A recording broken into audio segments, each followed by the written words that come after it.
Inter school quiz સ્પર્ધાનું આયોજન professor academy કેશોદમાં કરવામાં આવતા આ સ્પર્ધામાં ધોરણ 5 થી 12ના બાળકોની વચ્ચે એક કેબીએચ કોણ બનેગા હજારપતિ સ્પર્ધા યોજાઈ હતી, જેમાં વિવિધ ક્ષેત્રના જનરલ નોલેજના પ્રશ્નો અને ડિસેમ્બર મહિનાના ન્યૂઝપેપરમાંથી પસંદ કરેલા ન્યૂઝમાંથી એક લેવામાં આવેલી અને તે ટેસ્ટમાં ટોપ 40 પસંદ કરવામાં આવ્યા હતા, જેમાંથી 6 શ્રેષ્ઠ વિદ્યાર્થીઓને મૌખિક ઇન્ટરવ્યુ દ્વારા પસંદ કરી તે બાળકોને કેબીએચ એટલે કે કોણ બનેગા હજારપતિ સ્પર્ધા માટે પસંદ કરવામાં આવ્યા હતા। આ બાળકોને અલગ અલગ ટેબલ ઉપર ધ્રુવ, પ્રહલાદ, એકલવ્ય, ચાણક્ય જેવા નામ આપી ક્વિઝ રમાડવામાં આવી હતી, જેમાં સીધો સવાલ, ધર્મ અને સંસ્કૃતિના સવાલ, rapid round, buzzer round, audio visual જેવા 6 રાઉન્ડની મદદથી બાળકોનું જ્ઞાન ચકાસવામાં આવ્યું હતું। આ સ્પર્ધા અંગ્રેજી માધ્યમ અને ગુજરાતી માધ્યમ એમ બંને માધ્યમમાં લેવામાં આવી હતી, જેમાં પ્રથમ નંબરને 5000નો રોકડ પુરસ્કાર તથા બીજા નંબરે આવેલ બાળકને 2500 રૂપિયાનો રોકડ પુરસ્કાર તથા ત્રીજા નંબરે આવેલ બાળકને 1100 રૂપિયાનો તથા બાકી બાળકોને પ્રોત્સાહિત ઇનામ તરીકે મોમેન્ટો અર્પણ કર્યા હતા।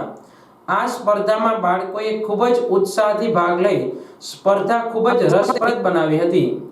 ઓડિયન્સમાં બેઠેલ બાળકોને પણ આ કેબીએચ માધ્યમથી પ્રશ્ન પૂછવામાં આવ્યા હતા, તેમાંથી સાચા જવાબ આપનારને પ્રોત્સાહિત ઇનામ આપવામાં આવ્યા હતા।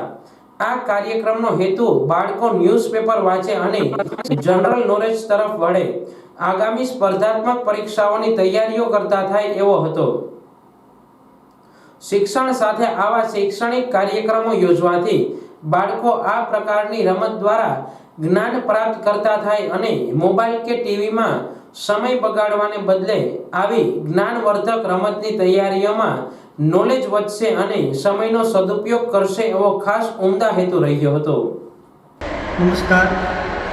આજની સદી એટલે 21મી સદી, જ્ઞાનની સદી, અને આ જ વિચાર સાથે આ સ્કૂલની અંદર આંતર સ્કૂલ ક્વિઝ કોમ્પિટિશનની સ્પર્ધા રાખેલી હતી, જેમાં બાળકો છાપાઓ વાંચે તથા જનરલ નોલેજ પ્રત્યે પ્રેરાય એ હેતુથી બાળકોના જનરલ નોલેજના વિકાસ માટે આ ક્વિઝ સ્પર્ધાનું આયોજન કરવામાં આવ્યું હતું। આ સ્પર્ધાની અંદર પ્રથમ રાઉન્ડની અંદરથી કુલ 40 વિદ્યાર્થીઓને અલગ ટોપ 40ને અલગ કરવામાં આવેલા હતા। ત્યાર પછી એમાંથી 6 વિદ્યાર્થીઓને ઓરલ ટેસ્ટ દ્વારા પસંદ કરેલા હતા। આ 6 વિદ્યાર્થીઓની આજે નેપા સ્કૂલની અંદર ક્વિઝ કોમ્પિટિશન રાખવામાં હતી, જેની અંદર વિવિધ રાઉન્ડમાં જે બાળકોએ પ્રથમ, દ્વિતીય અને તૃતીય નંબર મેળવ્યા છે તેમને અનુક્રમે પ્રથમ નંબરને 5100 રૂપિયા, બીજા નંબરને 2500 રૂપિયા અને ત્રીજા નંબરને 1100 રૂપિયા જેટલો પુરસ્કાર આપેલો હતો।